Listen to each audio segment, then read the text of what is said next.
the morning sunrise. In Lions Gate, 'neath the tall fir trees, on your face feel the ocean breeze. Feel the magic that's in the air. In Lions Gate, the fair. We'd like to welcome everybody to Lion's Den and to thank, I think it's pronounced Saethryth de Apeleia. Yeah. Is that correct? Yeah, Saethryth de Apeleia. Lovely. But it was close enough. From LionsGate. She's dedicated to service and helping newcomers. You'll often see her whirling around events, tackling all the things that need doing. She's been working close with our chatelaine, developing new ideas and assisting newcomers on their own paths and explorations. And we in the Barony really appreciate all of the time, dedication, and brain power put forth by this exceptional person. Tonight, she's going to be asking the big questions. Are the peers good at math? Not unless you're a count. We hear that she can do algebra, trigonometry, even statistics, but she draws the line at graphing. Seriously, if you see her with a graph paper, run. She might be plotting something. Okay, here we go. Over to you. Thank you so much for being here. Okay, well, that was a fantastic intro, very punny. I heartily approve. So yeah, we're gonna be talking about a lot of math today, mostly with a focus on calculus. So I do want to sort of give my normal disclaimer, not really normal. I want to give my sort of disclaimer. I have intentionally built this out to be accessible to people who have no understanding of math, because you can really appreciate the history of calculus in this case without understanding how calculus works. However, I have taken quite a few math courses. I have a lot of understanding of how math works and the vocabulary. So if at any time I lose people, or if I need to rephrase something differently or use slightly different vocabulary, please feel free to stop me, put something in the chat, use your mic so that I can make sure that everyone's on the same page, because if I'm just talking to myself about calculus, that's not very fun. So with that in mind, I do have a slideshow to go with this, and I'm also gonna, just mention that the slideshow is partially so if anyone wants, they can get the link and go back through it later, and partially for my reference. But there's a medium amount of text, but don't feel necessarily pressured to read all of it. I mostly talk over what's going on. So if I'm moving quickly and you can't read anything, don't, feel worried that you're missing anything. And so I'm going to start sharing my screen and bring up the slideshow.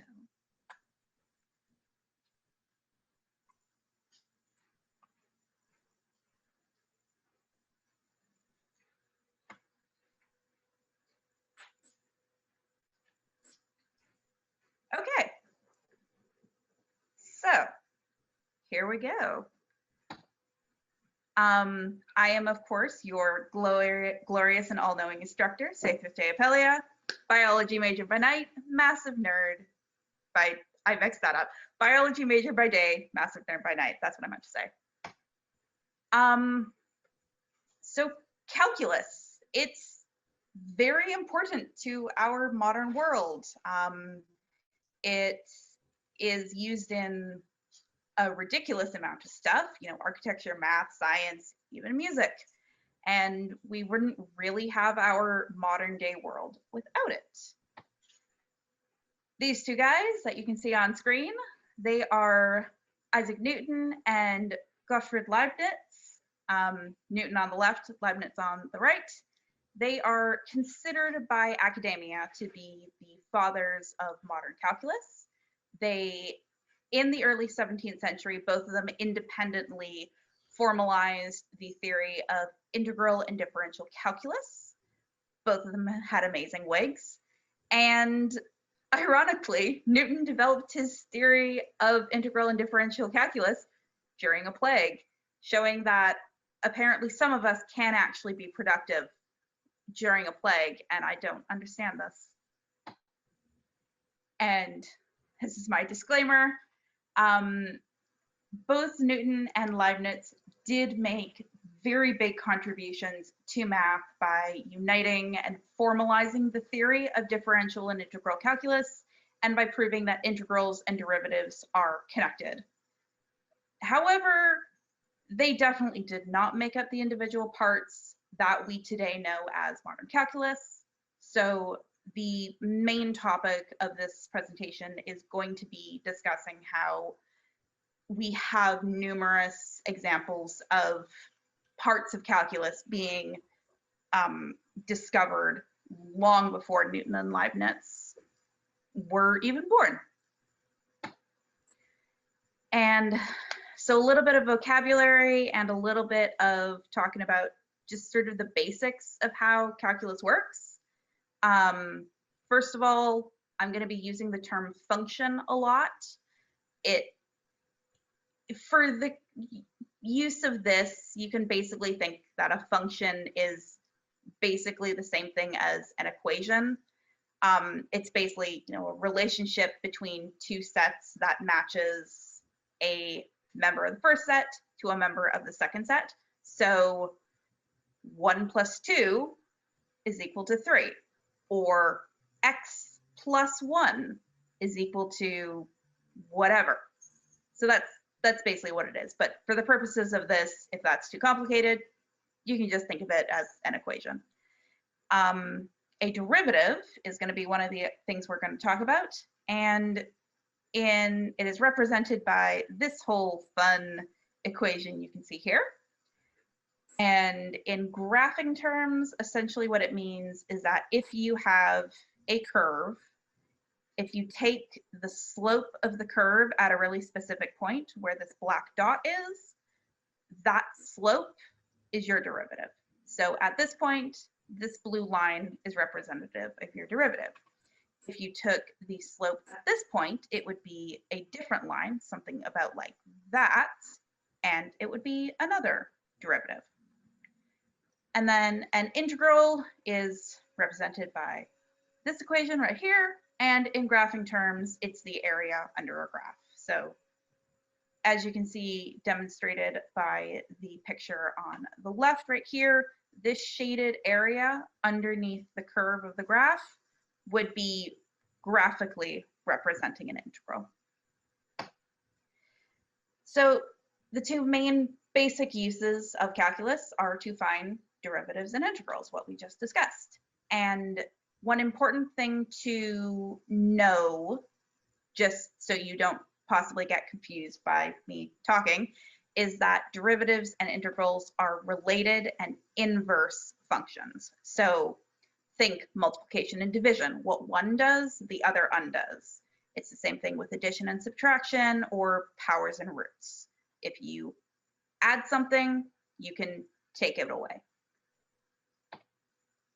So now we're starting with the actual history lesson. And we are going to start with integrals, the area under the curve, and Babylon. So here we have two really important pieces of archaeological evidence. On the left, we have a piece of clay that shows the calculation for the area of a triangle by using 3 trapezoids. And on the right, we have a tablet that describes the velocity or the speed of Jupiter through the night sky as a function of time. So as an equation based around time. And it's describing the shape of this to be as a trapezoid. So in 2016, it was discovered that the Babylonians used calculus as early as 350 BC. Astrology was really linked with divinity and the kings, and Jupiter especially was of great importance because it was the symbol of the god Marduk. So because those were so heavily linked, Babylon was very big on astrology. And so one thing, which was that tablet we saw on the previous screen, was that they tracked the motion of Jupiter over the course of 120 days. And this basically led to our first recognizable use of calculus 1900 years before Newton and Leibniz were even born. The astroarchaeologist Mathieu Ossendriver, which is the best job title ever, he was able to link these two tablets that I just showed together because they had been known about and they had been translated for quite a while previously, but he was the one that was able to take them and realize they were related. And so he also figured that the trapezoids described in the written tablet were representing the movement of Jupiter in the night sky over two 60-day periods. And this is a image of basically what the tablet was describing. As you can see, there are two trapezoids, one that goes from 0 to 60 days and one that goes from 60 to 120 days. And the way that the trapezoids were described, it's what we would today recognize as a velocity versus time graph, where time is on the x-axis or the horizontal axis, and velocity, which would have been measured in degrees per day, so how many degrees Jupiter traveled in one day, is on the y-axis or the vertical axis. So this graph basically tells us that you have two 60-day periods that were observed by the Babylonians, and it also shows that the planet was moving down towards the horizon and decreasing in speed. And the motion of the planet formed a trapezoid with a decreasing slope, hence showing that it had a decreasing speed, which shows that the astronomers were actually able to figure out that the planet was slowing down every night. And since the graph forms a trapezoid, we can also see that they observed that the decrease in speed was geometric. So basically that means that it wasn't the rate that it was decreasing wasn't changing. It was decreasing at a constant rate. And now we get on to the actual calculus part of this, which is, in my opinion, the very coolest part. The Babylonians had an actual image representation to represent the numbers they had recorded. The interesting thing is this is also the first evidence of a graph in history. And as we know, the x-axis was time, the y-axis was velocity, and one of the interesting things is that if you take the integral, so the area under the graph of a velocity time function, you get the distance traveled in a given time period. So the Babylonians realized this, and we have the recordings of them taking the area of the two trapezoids that they were able to draw to find the distance that Jupiter was able to travel in 120 days.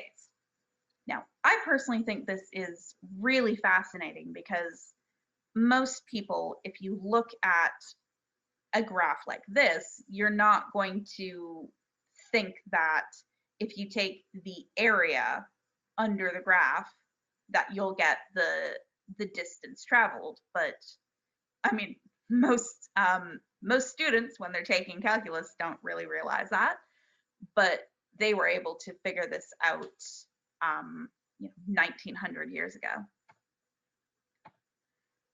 So the relevance of this is that it is the first use of calculus and the first ever graph that we have evidence of. It also shows that the Babylonians were able to comprehend how you could get up to 3 different dimensions, being time, distance, and speed, and how those were connected.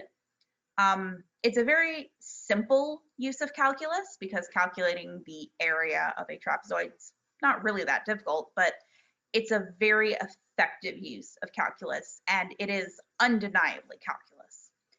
And the other interesting thing is that there was no estimation of their integral. It was a exact integral, and that might not make a super huge amount of sense right now for people who haven't done calculus, but we'll get into it a little bit later, so it should make a little bit more sense later. They also realized that taking the area of the velocity time graph is going to give you displacement. So they realized that essentially taking the integral of the graph is going to give you completely new information. They also realized that the halfway point for the distance traveled of the planet was not going to be at day 30 and day 90, which you would kind of think if you were looking at just how many days the planet was traveling, but it was actually going to be recorded at the day when the velocity of the planet was at its halfway point. Because you can see here, this would have been the time period for 0 days to 60 days.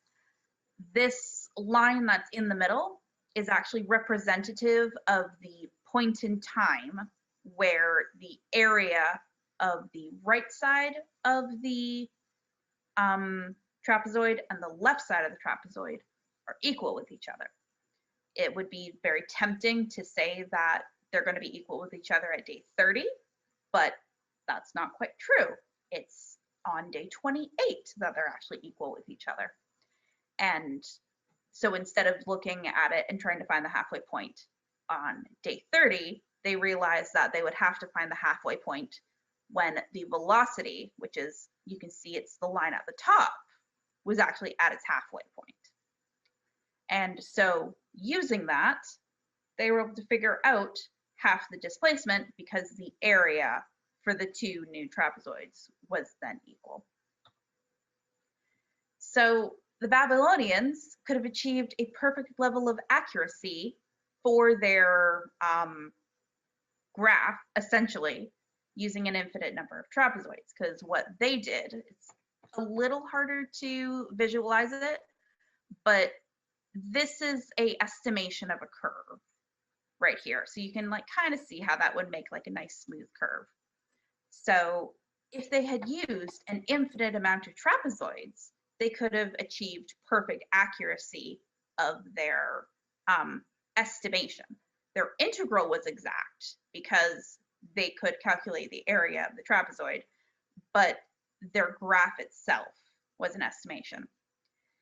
But of course, how do you use an infinite number of trapezoids? What does that even mean? So next we go to the Greeks. And now we talk about the method of exhaustion. So to talk about the method of exhaustion, the first thing we're going to talk about is Zeno's paradox. And basically the idea behind that is, in a race, the quickest runner can never overtake the slowest, since the pursuer must first reach the point whence the pursuit started, so that the slower must always hold a lead. Basically what it means is that if I want to get out of my chair and go to the fridge, to do that, I would have to travel half the distance to the fridge. And then I'd have to travel half the distance again, and then half the distance again, and then half the distance again. So I travel halfway to the fridge, and then I travel an additional quarter of the way, then an additional 16th of the way, then an additional 32nd of the way. And because I have to keep traveling half that distance every time, I never make it to the fridge, and then I starve because I'm sad and I can't get cookies out of the fridge. So that's Zeno's paradox. I also just had to throw in this little comment because it's really funny. Zeno didn't come into work today. Just wait until you hear his excuse. So using that, we're going to ask some interesting questions. One of them, how do you find the area or circumference, circumference being the distance around the edge, for those of you who don't remember, of a circle if you don't know what the value of pi was, or you can't use Google to look up the formula for a circle? Well, you're going to use the method of exhaustion. So Archimedes made a important contribution to theoretical calculus in 225 BC because he wrote about the method of exhaustion. He used a very similar idea to how Zeno's paradox operates because he realized that he could estimate the circumference and the area of a circle to as theoretically precise as he wanted it to be. And you can kind of see that with this image over on the bottom, because if we take a four-sided shape like a square, we can kind of get an okay estimate of the area of the circle. But you can see there's definitely a bunch of visible spaces where the square and the circle don't perfectly overlap. But if you increase that to an eight-sided object, the spaces between the object and the circle are much smaller, so it's a much better estimation. And then if you increase that again to a 16-sided object, you can see there's not a lot of space in between the blue of the 16-sided object and the red of the circle. Now, theoretically, you could take as many sides of the object as you want. You could take a Googleplex worth of sides, and that would be really, really accurate. So we're going to kind of use this idea to talk about the method of exhaustion. Also, if say n equals a number, this is what I'm talking about. Like, so this four-sided object would be n equals 4, this eight-sided object, n equals 8, this 16-sided object, n equals 16, n just refers to a number in this case. So talking about how the method of exhaustion works practically and also as described by Archimedes in relation to a circle, you can have as many angles as you want to calculate the area or circumference of a circle. We're going to be talking about area in this case, just because I found it a little bit easier to demonstrate, but the same principle applies with a circumference. I chose a square because it's easier and it's a bit more straightforward to demonstrate. So we're going to be basically looking at the blue triangle and the red triangle. As you can see, the blue triangle kind of overestimates the circle. There's extra blue outside the circle, whereas the red triangle underestimates the circle. There is extra white inside the circle. So we can realize that if we average them, it's actually going to give us a even closer approximation to the actual area of the circle. So the more sides that we use, the more accurate our value is going to be. We're just going to use 4 for this example because trying to explain this with a 500-sided object is going to be really hard. So if we actually calculate this out using triangles and a square for a 4-sided object, we get like an okay-ish answer. Basically, if we take n is equal to 4, because we're using a square, on a circle with a radius of 1, because let's make this easy. So from the center to the edge of the circle, that's 1. You can call it 1 centimeter, 1 kilometer, 1 mole, but it's just, let's just call it, it's just 1.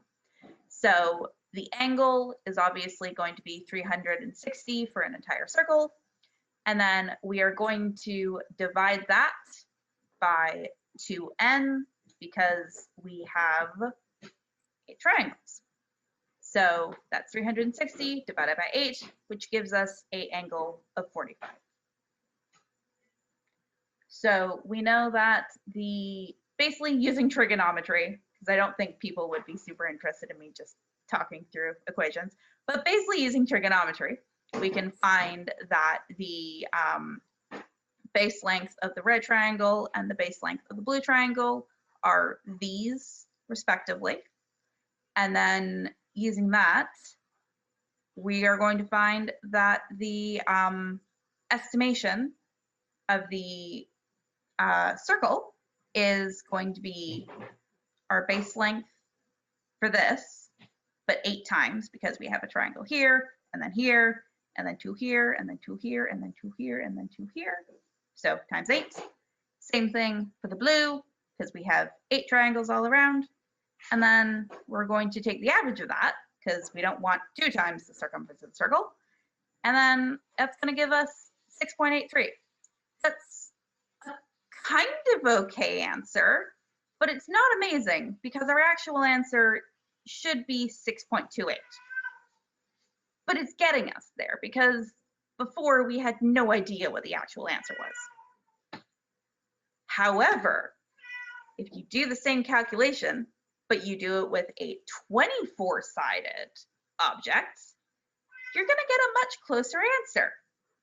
What I calculated out in my spare time, because apparently I have nothing better to do, is 6.32, which is definitely much closer to our actual answer of 6.28. So even just using a fairly simple example like that, you can just see how increasing the number of what you're measuring, or using the method of exhaustion, you can already see how it gives you a closer answer to what you are actually trying to look for. So the connection to calculus, besides just you can measure stuff, is that the method of exhaustion, which is of course what we were just talking about, is basically the entire basis for calculating derivatives and integrals. The method of exhaustion is how we define the quote-unquote limit, and the limit is, again, kind of the foundation of calculus. So Archimedes came up with this idea just for calculating area and circumference of a circle, and that idea snowballed into being essentially the foundation for modern calculus. It's actually one of the first things that you'll usually learn in calculus class, and if you go to college or university, is just the method of exhaustion. So as your so here's kind of just a graphing example of how you can use limits and the method of exhaustion. If we're just looking at the blue lines, because the blue lines are going to represent a function or an equation, and so they just do this weird wobbly stuff, but you know, it works. And so we can find that as you approach an x value described by an equation, you are also going to approach a y value that corresponds to that value. And we can kind of see that here because, for example, this is an x value of 0 because it's in the middle. And then as we get closer to it, following this line, which is representing the equation, we find that our y value is 0.75. Same thing here. This is an x value of 0.5. And as we get closer and closer to it with the equation, this is showing a y value of 0. This will make a little bit more sense how it relates to method of exhaustion in a little bit. So when we are doing calculus, sometimes we can't really actually calculate the answer to something. So like here, you can see the answers, but sometimes you have to do it just with calculation, and sometimes that can be really hard, especially when you get equations like what is on the left, where the answer doesn't actually exist. So if you look at the equation, you'll see that when x is equal to 1, y is, it's called undefined because if you take x equal to 1 and you put a 1 here in the denominator, that's going to be 1 minus 1. which is of course 0, and you can't divide by 0 because you cannot share 0 cookies with 0 friends. So if x is equal to 1 makes the equation essentially implode on itself, that's kind of a problem, because we can't say that when x is equal to 1, y is equal to 2. But we can say that as x approaches 1 or gets closer to 1, y approaches 2. So therefore the limit of y as x approaches 1 is 2. And that's what you can see with what I've done over on the right. When we put x as 0.5, we get the answer that y is 1.5. But if we put x as 0.99999, we get y is 1.99999. So we can see as x approaches 1, y approaches 2, which is a very similar thing to what we can see on this graph from the previous slide. It's a very similar thing to what happens over here. This is an asymptote, which means that our equation is never going to reach this. So it's never going to be 2. But as your x value approaches 2, as it gets closer and closer and closer and closer and closer to 2, it's never going to reach 2.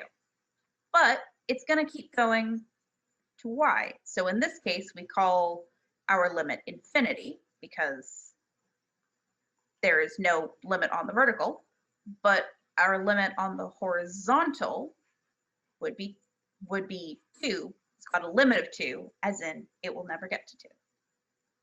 So that's kind of another use in how we actually use the method of exhaustion in modern calculus, is this idea of using a limit.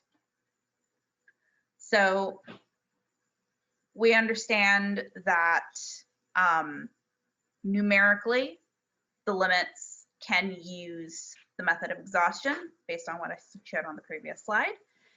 And so kind of using this principle, we can get that the number of divisions we use to estimate circumference or area of a circle, the closer to 0 the size of our division is, the better our estimation becomes. So instead of having a 4-sided shape, which we found was not very accurate, where the triangles have a very large size, we can use a 5,000-sided shape where the individual triangles that make up each of the facets are going to be pretty small. So as we saw, 4 didn't really make a good estimation, but when we used the 16-sided, we had a much better estimation. So the individual areas of those triangles that you use then are going to approach 0. And that's the important thing, and that's why we were just talking about limits right now. They're going to approach 0. They're going to get closer and closer and closer and closer to 0. But they're never going to be 0, and that's the really important thing. So we could use n equals 100 or n equals a googolplex to get better estimations. Really, the only thing that stops you from getting perfect, well, quote unquote, perfect estimations is how much you want to do the crunching work of your calculations. So if we want to actually calculate the exact area or circumference of a circle, we have to use integral calculus, because what we've been talking about up till now are estimations. Really good estimations, but still estimations. So we get that the formulas 2 pi r and pi r squared, which are what we use modern day to get the circumference and area of a circle, are actually figured out by using integral calculus, and thus we figured them out using the method of exhaustion. And now we get on to the really, really fun part, in my opinion. This is going to be the section that's a little trippy, so definitely feel free to stop me if anyone's having problems. But we're going to talk about solids of revolution. So, Abu Ali Hassan ibn al-Hassan ibn al-Haytham, aka the guy's so cool and revolutionary that the section of his Wikipedia page that says calculus is 5.3. He lived 965 to 1040 AD, and he had a lot of really, really impressive and revolutionary ideas about math and science. This guy came up with the scientific method. Also, he kind of had this little tiny book that no one's ever heard about on the theory of optics. So, how do you find the volume of this sphere? Well, you use the formula, 4/3 pi r cubed. How do you find the volume of this? Well, you use the formula, height times length times width. Those are pretty easy. And if you don't know them off the top of your head, you always have Google. But how do you find the volume of this? I'm pretty sure that no matter how much you Googled it, you're not going to find an equation to get the volume of that shape. But you can always solve it with calculus. So in today's modern approach, in what you would learn in a calculus class or in what you would apply if you were doing any type of calculus, what you would do is you would find the equation that would describe the inner line, which is this blue squiggly line here, and the outer line. Because if it's a line, it's going to have an equation. And then what you're going to do is you're going to subtract the integral of the inner equation from the integral of the outer equation. So you're going to take all of this section, and then you're going to subtract all of this section. So that's basically going to give you the red shaded in area. And then you're going to rotate it around whatever axis you want. It can be the y-axis, it can be the x-axis, it can be y equals 12 for all you care. And you're going to rotate it around just to make a 3D shape, because that's what you can use with pi r squared. Oh, and I see that I just got a chat, so I'm just going to pull that off. Okay, never mind. So yes, so you're going to rotate it around, and because you're rotating it, it's going to make a circle. And then all you have to do is you'd have to take the integral of the 3D shape. Super easy. I'm sure everyone can do that in their sleep. And that's going to give us the volume.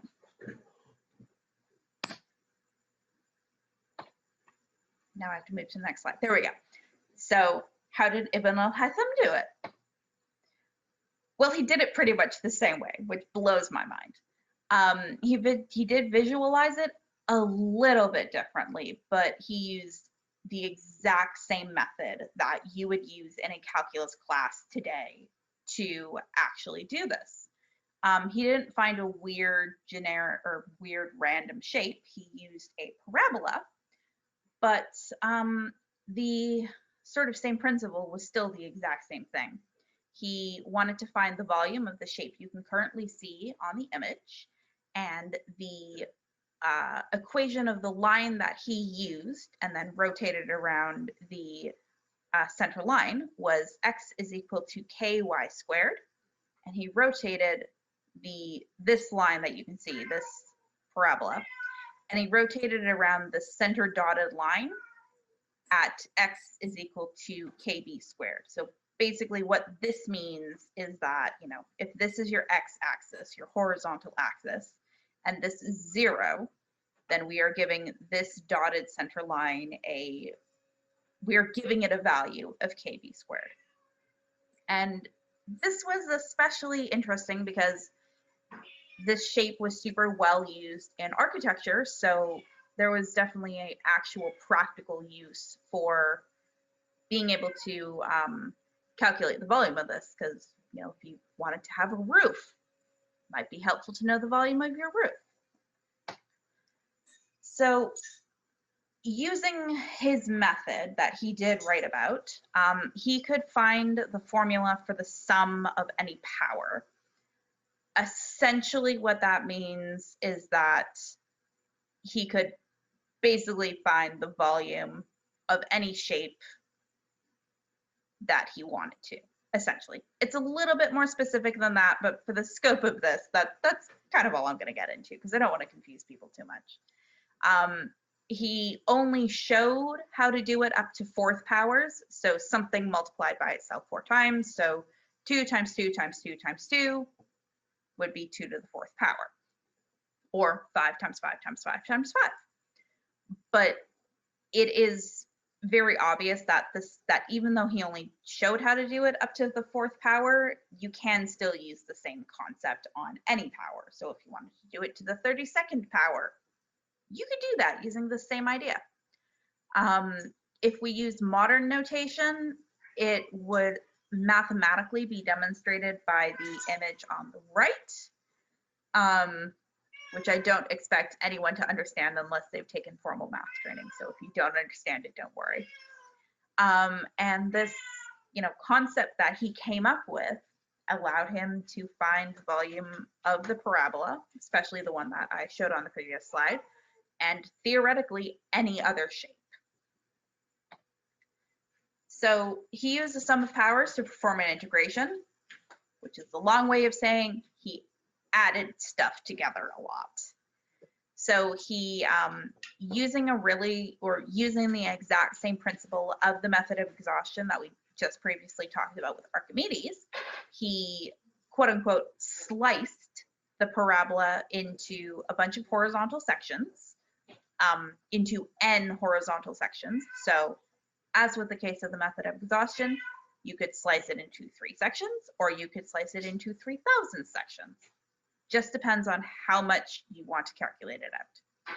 And each of the sections had a thickness of h is equal to b over n. Basically what that means is that the total height of this parabola we're calling b. And so the height of one of our slices is going to be b over n, or the height of this divided by how many slices we have, which, it definitely makes sense. If you have a cake and you divide it between 6 people, then it's going to be 1/6 to each person. So that's just where this little bit comes from. And then again, using the method of exhaustion, as you increase n, so n is 3 versus n is 3,000, the thickness of the individual slices is going to get closer and closer to 0. And thus, as the thickness of the slices gets closer and closer to 0, the error in your estimation is also going to get closer and closer to 0, just because you are over and underestimating your actual shape less and less and less.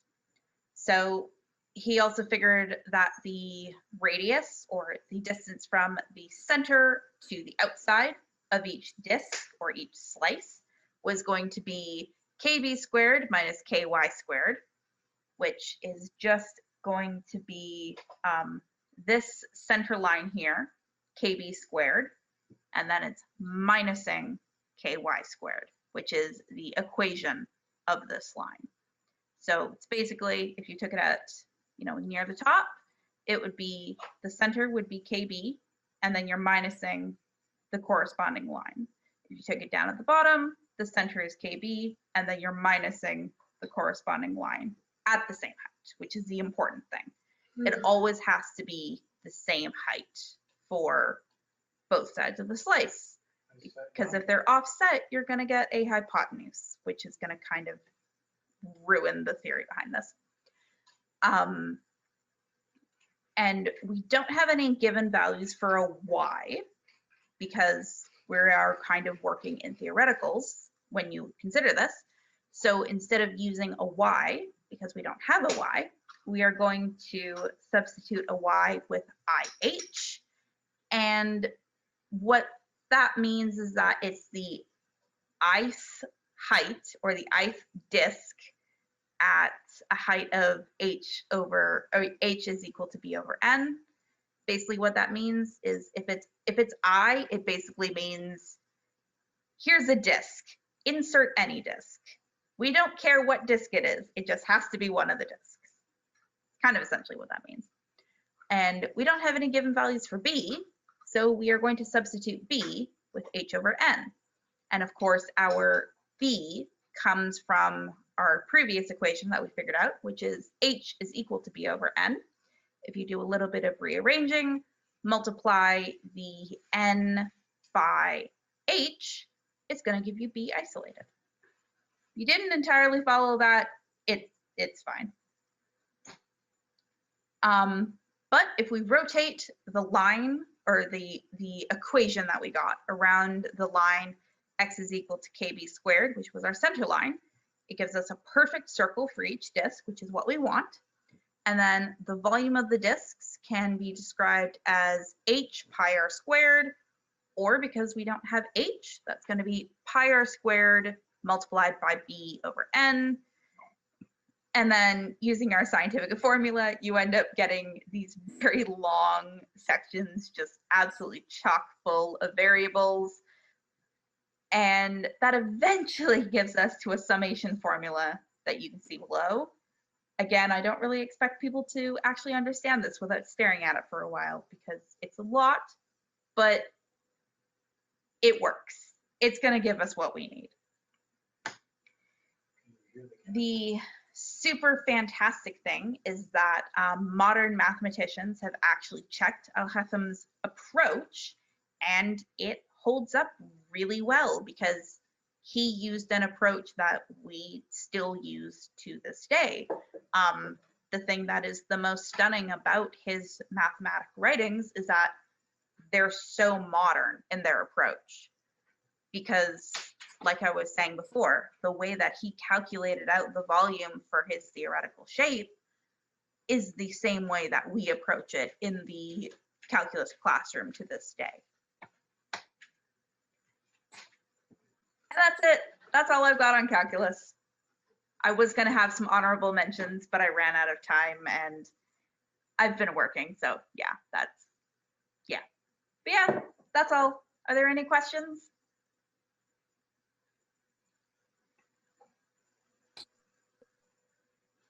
That is amazing.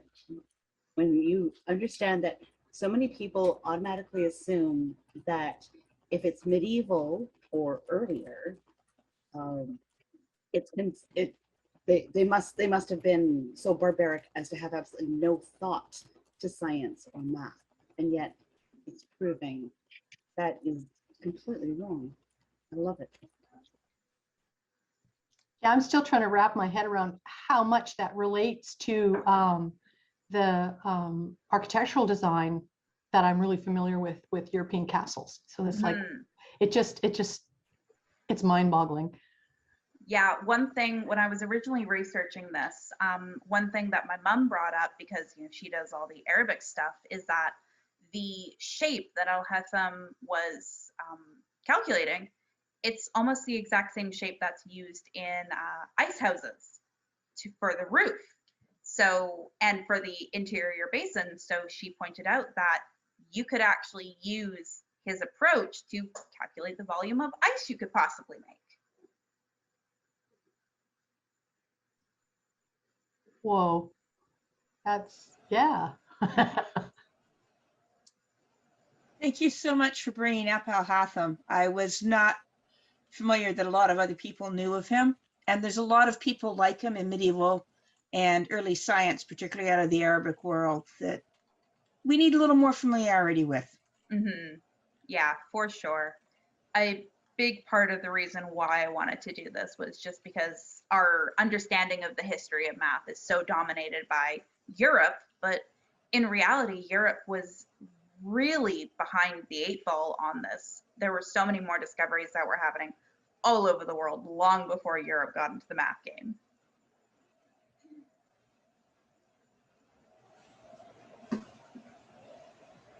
What are your thoughts on how that information is disseminated into Europe?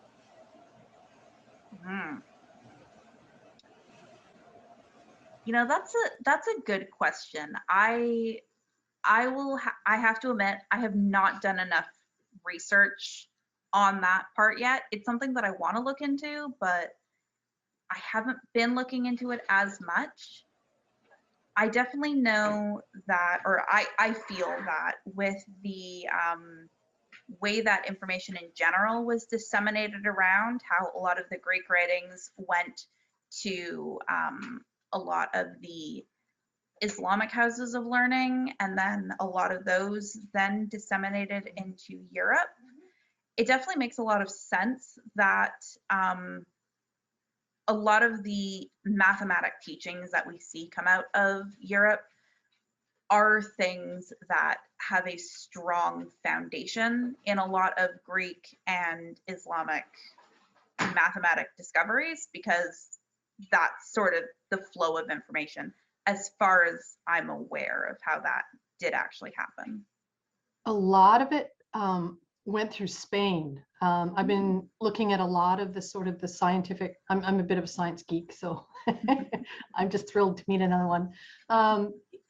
A lot of stuff that came out of the ancient stuff went into Arabic, and it would have been lost if it hadn't been held there and then expounded on, and then they translated by Jewish and Arab scholars back into Latin and some of the other Romance languages. Mm-hmm. And if it weren't for that sort of ecumenism of, or it's not, the Spanish call it convivencia, but that sort of interchange of scholastic minds in Spain at that time. I suspect that a lot of the Arab knowledge went back into Europe that way. Mm-hmm. And actually, you do bring up a somewhat interesting point, because when I was doing my research for this, I was actually trying to expand a bit even more outside of Europe.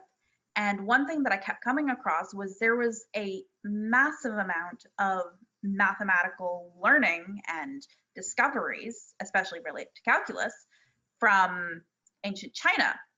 But because of the conflict between dynasties, and because there was not the sort of reserve that a lot of teachings had with being put into Arabic and Islamic culture, like what we had between Europe and the Middle East, a lot of the stuff was lost over time. Like I found some records of a scholar who was able to calculate pi to a ridiculous decimal and do actual calculus, but because he existed in the latter part of his dynasty, when the dynasty changed, most of his work and almost his entire existence was erased because of that. Mm-hmm. Yeah, there's a lot of the medicine and philosophy that came out of India was kind of lost the same way. Mm-hmm. And yet we have a legacy of that, particularly Egypt and India. Mm-hmm.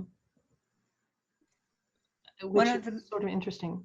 Main drivers of the legacy was, strangely enough, the trade on the Silk Road, because information traveled along that as well as other materials. Mm-hmm. And that's actually how the Arab world pulled a lot of stuff out of India and out of China and ended up preserving it. It's not just the ancient world, it's the data that came through the Silk Road and the Silk trade routes. Mm-hmm. Yeah, that makes sense.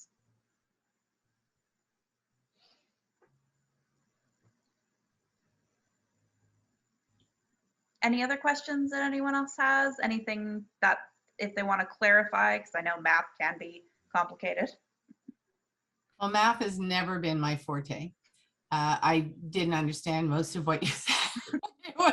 It was so awesome, because when you see somebody and you spend some time with somebody and you're actually listening to them discuss it, I get this inkling that I could understand it.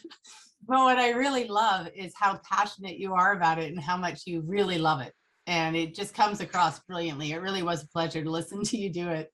It was actually really funny because speaking about passion, I was presenting this to my mom and my stepdad yesterday, you know, do a practice run and to get opinion of someone who knows math and someone who absolutely doesn't know any math. And my stepdad and I legitimately got into like a screaming argument yesterday because we were both so passionate about math. Oh my gosh, that's awesome.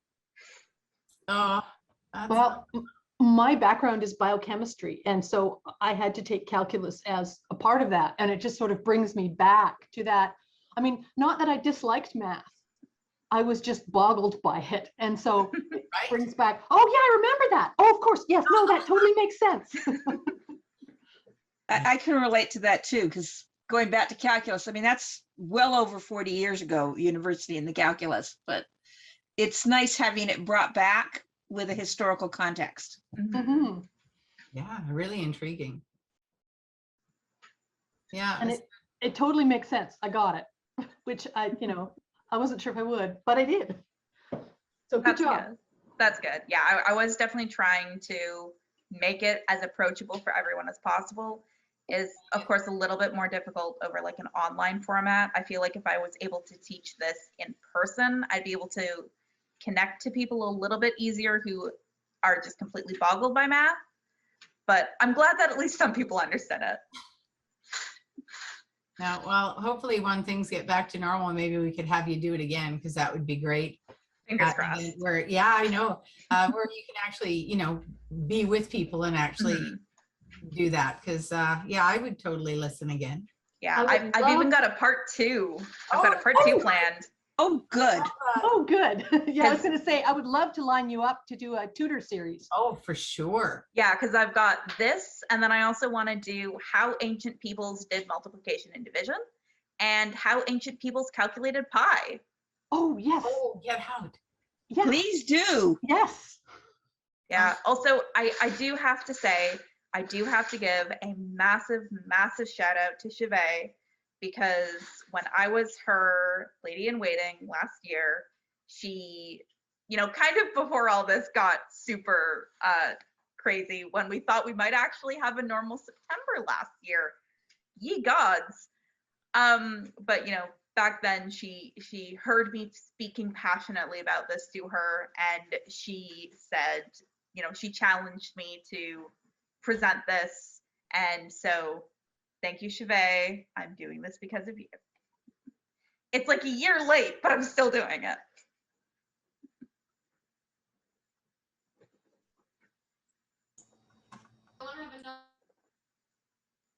I'm absolutely thrilled that you did this. I love it when we can show how the Middle Ages were not some sort of dirty, filthy, barbaric, useless thing. They actually had science and observations where I've even seen some in the Athenaeum, some of the presentations where people back then actually had good observations about nutrition and about medicine. And I feel like modernly we may have, take the quote, thrown the baby out with the bathwater. And I love having all this kind of come back and change people's mindset and realize that we in the modern era are not the founders of all things. We are not the founders of all knowledge. We stand on the shoulders of giants. And these are the giants. So thank you for bringing them up. Thank you for challenging me.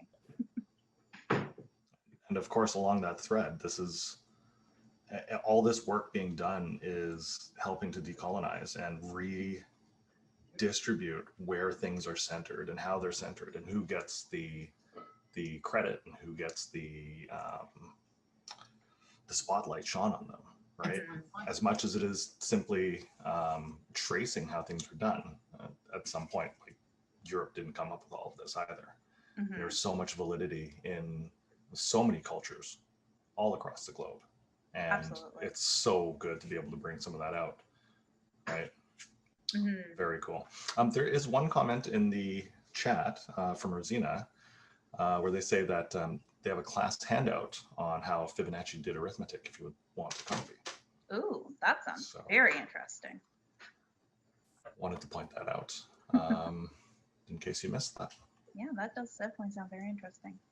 But actually, going to what you were saying about, you know, decolonizing and everything, and how, and the stuff you said a little later. Sorry, but one thing that I found really interesting, I didn't feel it was very on topic, really, kind of going down a little bit more of a rabbit hole. But one thing that I was reading about when I was, you know, looking into Leibniz and Newton was that the stuff that they were learning in school was absolutely the foundation of calculus that came from mostly through the Islamic world and from Greek scholarship.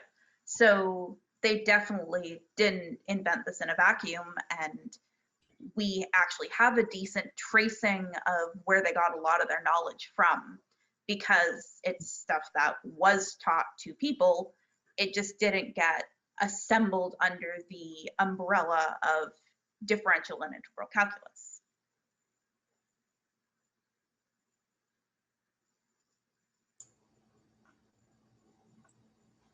So yeah, I just thought that was quite interesting. It's almost like the court battles when people first started sampling in rap and hip hop. Oh yeah, Where do you draw the line as to what is credited and what is not? absolutely. So very cool. This was an awesome presentation. I'm so glad you did it. Thank you for doing that. Thank you for saying that. That's very kind of you. And I'm writing down your name, so when we're back in person, expect a call from me or whoever Absolutely. takes over tutor after me. Absolutely. Yeah, I guess I'll have to get started on the, you know, part 2 and 3 to this math series. Yay. Oh, yes. That's awesome. I swear, if I get known as like the math person in Lionsgate, it's going to be accurate, but it's also going to be so funny. I think you So what already are parts are. 2 and 3 going to be about? I don't know. Your Excellency, don't you need a court mathematician? Absolutely. I think that's a brilliant idea. We'll talk. Oh, such plans. Okay. If we don't have any more questions related to the presentation, maybe what I can do is stop the recording and we can have a social and people can chat for the next little while and go from there. Thank you so much again, Saethryth, for bringing your knowledge out for us to marvel at, because that was a lot of fun. Thank you for having me. I'm glad you enjoyed it.